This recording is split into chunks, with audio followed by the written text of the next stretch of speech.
let's talk about the current state of Al-Quds and the Israeli state. I've heard some people, especially some Muslims, they listen to stuff on TikTok and other places, social media, and I've seen this trend of a drum blowing and you hear the word Allahu Akbar, Allahu Akbar, and people, they say, imagine hearing that voice. I would run. You would run. And how are you going to run to it? And how are you going to hear the voice, Aslan? And who are they? And how do you know that Al-Mahdi is attached to the current state of Israel right now in Palestine?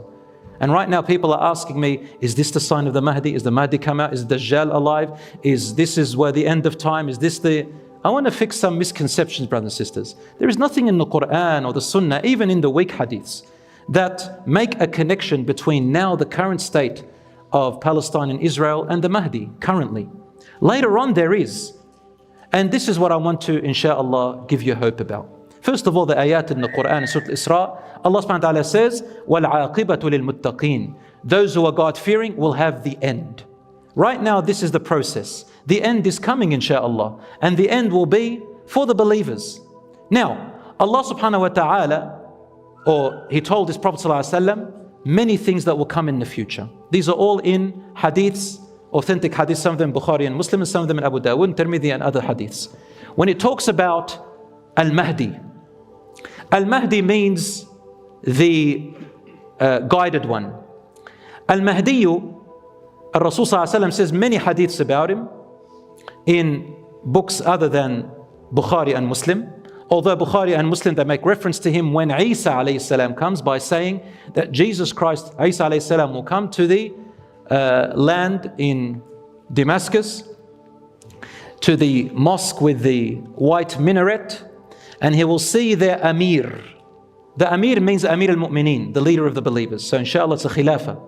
And the Amir will step back to say, it's a time of salat, will say to the Isa alayhi salam, come and pray Imam. And Isa alayhi salam will say, no, this ummah has its own blessings and its own leaders above one another. So you are blessed, you are the Imam. Even Isa alayhi salam respects the ummah of Prophet Muhammad sallallahu alaihi wasallam, and he lives by the Sharia and the law of Muhammad sallallahu alaihi wasallam. This is the only reference in Sahih Muslim and Bukhari which makes to Amir al-Mu'mineen. The scholars said he is al-Mahdi at that time.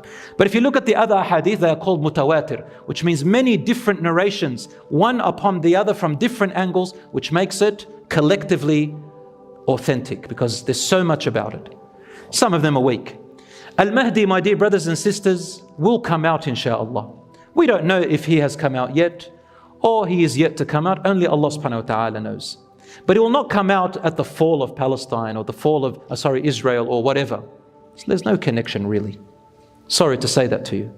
But inshallah, what will happen is this, based on all the ahadith, to cut it short, that Israel will fall.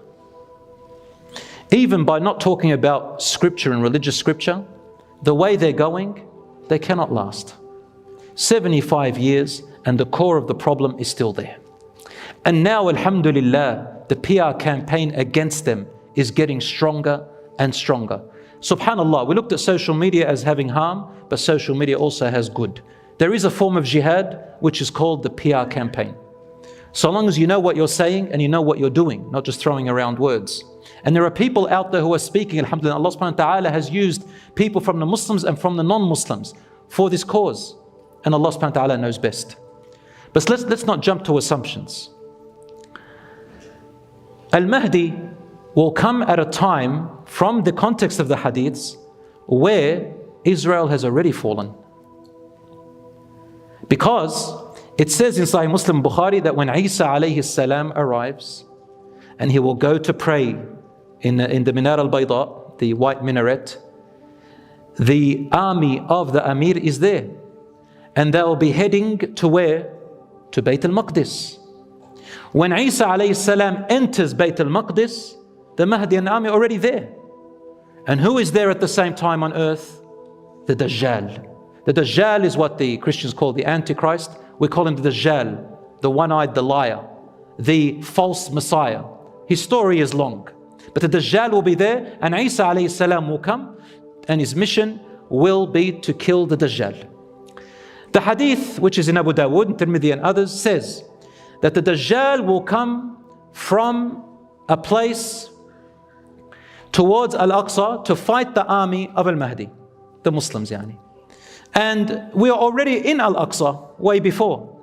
And with him there will be 70,000 Jews whose lineage is from Asbahan or Esfahan, which is now called in Iran. And even right now there are Jews who live there, but they are peaceful Jews and they don't agree with all this Zionist stuff.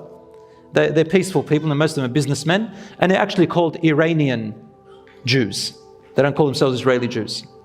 But they're from Asfahan. And what this means is they'll come with 70,000 Jews from Asfahan, meaning that they did disperse in the world, but their origins and their lineage is from Asfahan once upon a time.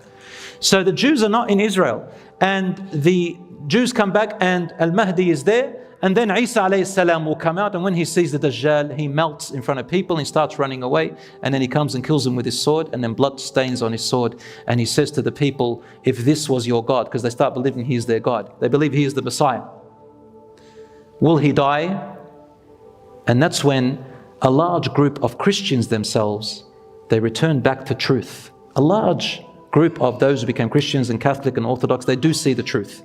And they follow Isa alayhi salam. And a number, Allahu A'lam, some scholars said, and a number of Jews as well. Allahu A'lam. Allah knows best. The Mahdi will come out, according to the hadith which is in Abu Dawud, Tirmidhi, that he'll come out from the Far East. Where is the Far East? There is a hadith which says that it comes from Khurasan. And the black flags will come from Khurasan, and that's the sign. But the hadith is weak, brothers and sisters, and there's nothing authentic about Khurasan in itself. But black flags will come to support Al-Mahdi from the Far East of Medina. So towards Iraq and that area. And when they come, they'll hear about him. Al-Mahdi will be running away from a group of people, army who are after him. After 3 sons of kings will fight over our treasure. The Prophet ﷺ said, Kanzikum. And Ibn Kathir says, your kanz is Mecca. That's your kanz, your treasure, meaning what you have very dear to your hearts. And these 3 kings will fight over it. Not one of them will get authority over it. And that's when Al-Mahdi will come running away, and he will seek refuge in Mecca, around the Kaaba in Mecca.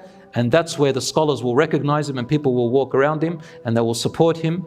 And then there will be people and armies coming after him to kill him for some reason. The earth will swallow them, as in the hadith al-Sahih. And then the people will hear about him, and it becomes wajib and fard to follow him and support the Amir. He'll become the Khalifa of the believers. That's basically what we have. Everything else, brothers and sisters, we cannot say for sure. Some people ask me, is it the last hour? I say to you what the companion said to Rasulullah sallallahu alaihi wasallam. He said, Ya Rasulullah, mata as-sa'a? When is the last hour coming? And he said, ماذا أعددت لها? What have you prepared for it? And this is what we should be thinking about, brothers and sisters. What have we prepared for our last hour? We see what is happening around the world. What are we doing with ourselves? What are we doing with our families? What are we doing with our community? What are we doing with our wealth? How are we doing it? MashaAllah, I saw a lot of Muslims go to protests, and I'm not against it. But when I saw, alhamdulillah, I see a flame inside of the Muslim's heart, especially the young people. The other day I gave the khutbah at my school, and subhanAllah, young people from grade 6 all the way to year 12, I could hear a pin drop, MashaAllah, which shows that there is, insha'Allah, optimism. There is good in this generation. About 30 years ago here in this masjid, all I saw were people over 40, and people who didn't know, English and anything else, and all the youngsters were out, no one to be seen. Alhamdulillah, we come to the masjid, any masjid in the world, you find young people there. Allahu Akbar. There is something happening. There is something changing. And even now, the atrocities that are happening and the oppression that is happening now in Palestine is also something different, wallahu a'lam. I believe it's something different, and it's heading towards a plan from Allah subhanahu wa ta'ala. Brothers and sisters, remember what I told you. 100 years is not very long. 100 is not very long. And Allah subhanahu wa ta'ala's wa'ad and promise is coming. But look at ourselves now. What can the Muslims do? What can we do? We can only do what is within our power, my dear brothers and sisters. The first and foremost that we can do, anybody can do, is in their heart, hate and despise what is happening. Number 2, dua. Any one of us can make dua. You might be thinking, what's dua going to do? Doesn't matter. Dua is awareness. Dua is conviction.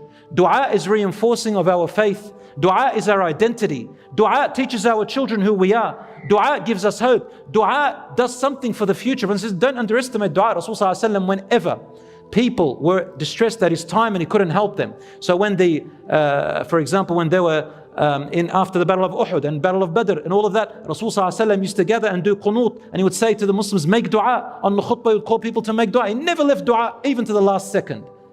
Brothers and sisters, a dua to Allah subhanahu wa ta'ala plays a big role. It doesn't mean that you're going to get exactly what you're asking for.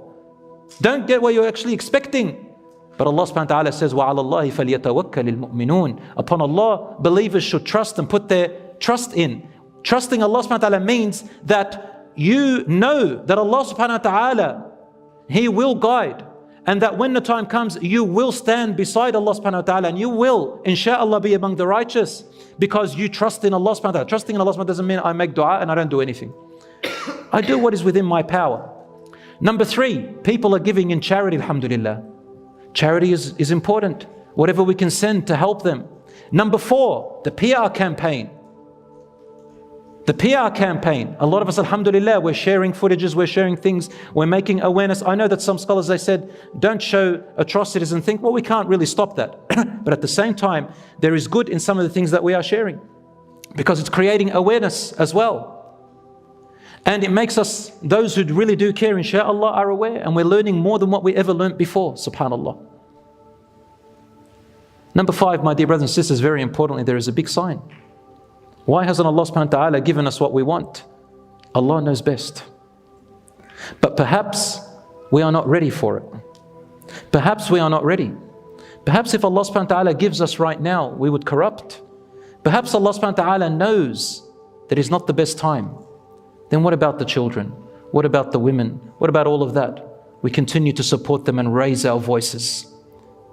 And we ask Allah subhanahu wa ta'ala to unite the believers and to save and protect our brothers and sisters in Palestine and all around the world. And we ask Allah subhanahu wa ta'ala to change their state from evil to good and from suffering to peace.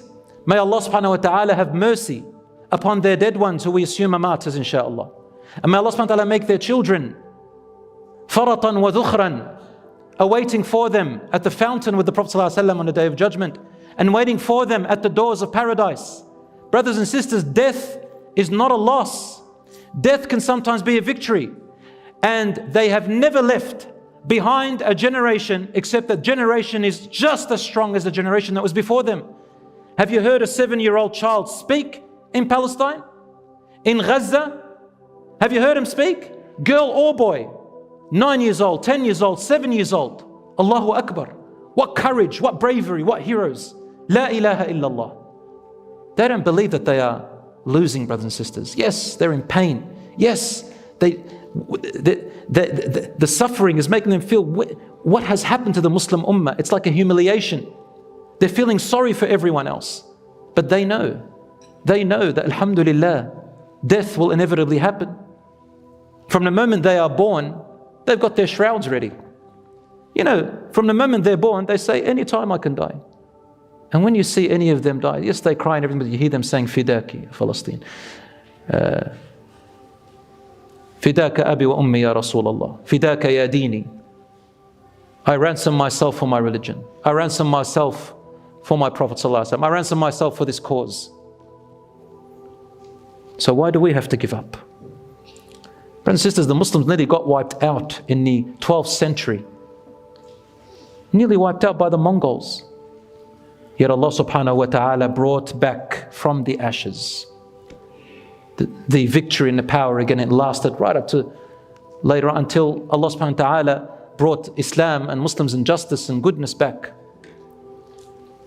My brothers and sisters, I complete this talk with the ayah in the Quran where Allah subhanahu wa ta'ala says, أعوذ بالله من الشيطان الرجيم بسم الله الرحمن الرحيم ولا تحسبن الله غافلا عما يعمل الظالمون إنما يؤخرهم ليوم تشخص فيه الأبصار مهطعين مقنعي رؤوسهم لا يرتد إليهم طرفهم وأفئدتهم هواء. Allah says in Surah Ibrahim, and do not assume that your Lord, Allah, is unaware of what the oppressors are doing. He is merely giving them respite for a very short time, till a day comes, don't worry, where they will be standing on a day and their eyes are looking in terror and horror, and their hearts they will feel as if it is outside of their body from the fear and horror that they will be facing. Their heads dangling down in fear and humility, and their eyes are forced to look at hellfire and they try to look away. Allah also says, and do not assume that those who have been killed in the path of Allah, that they are truly dead. No, they are living, being provided by their Lord. And they are happy and joyous. And they are so joyous and waiting for what? And they are so joyous, anticipating what is waiting for their brethren that are still left behind on earth. And they call out, do not fear, and have good tidings with paradise that has been promised to you. May Allah subhanahu wa ta'ala remove the suffering of our brothers and sisters in Palestine and all around the world. O Allah, O our Lord, bring victory sooner than later. O Allah, protect them. O Allah, have mercy upon their dead. O Allah, let their children be their intercessors on the Day of Judgment. O Allah, forgive our shortcomings and assist us and guide us to that which pleases you. O Allah, have mercy on them and upon us. O Allah, guide those who are lost. O Allah, we ask you to keep our hearts firm and to help us stay steadfast. O Allah, accept our dua and fulfill your promise which you have promised. هذا وصلى الله على نبينا محمد وعلى آله وصحبه أجمعين.